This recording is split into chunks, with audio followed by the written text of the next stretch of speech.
Hello viewers, welcome back to my new video. So viewers, आज की इस video में मैं आपको दिखाने वाला हूँ अपने घर पे बनाया हुआ गेज, जो हमने मिस्त्रियों से बनवाया था। हम सोच रहे थे पहले लोहे का गेज बनवाते हैं, फिर हमने कहा नहीं यार, ये गेज अच्छा और टिकाऊ भी है, बहुत ही अच्छा है। और हमारे घर में इतनी जगह नहीं थी कि हम अपने घर में गोट्स पाल सकें। ये हमने बनवाया तो गोट्स के लिए, बकरियों के लिए। तो बकरियां तो फिलहाल हम अभी लेकर नहीं आए, और हमने यहाँ पर रखे हैं मुर्गी और मुर्गा। इन दोनों में प्यार बहुत ही थोड़ा सा कम है।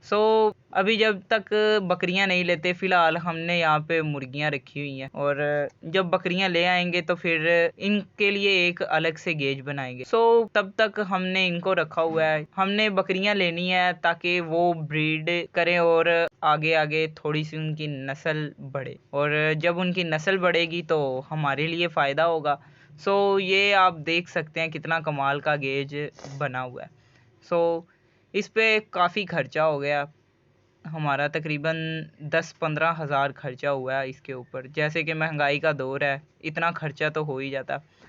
हमने खर्चे को एक साइड पे रखा। हमने कहा यार, पहले हम अपनी बकरियों के लिए एक घर बना लें, फिर उसके बाद बकरियां लेके आएंगे। थोड़े दिन तक बकरियां भी लेके आएंगे और उन पर भी एक व्लॉग शूट करेंगे। फिर हम आपको उनकी हेल्थ केयर के बारे में भी बताया करेंगे कि इनके लिए क्या क्या अच्छा होता है, इनको कैसे रखा जाता है।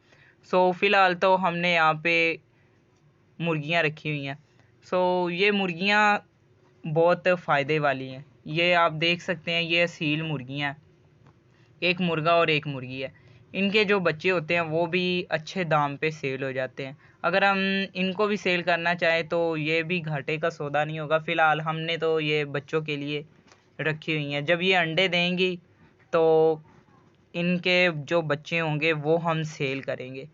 गाइस, इसी के साथ हम आपसे विदा लेते हैं। अगर आपको हमारी वीडियो अच्छी लगी, हमारी वीडियो को लाइक और चैनल को सब्सक्राइब ज़रूर कर दें, ताकि हमारी हर आने वाली वीडियो आप तक जल्द से जल्द पहुंच सके। Thank you.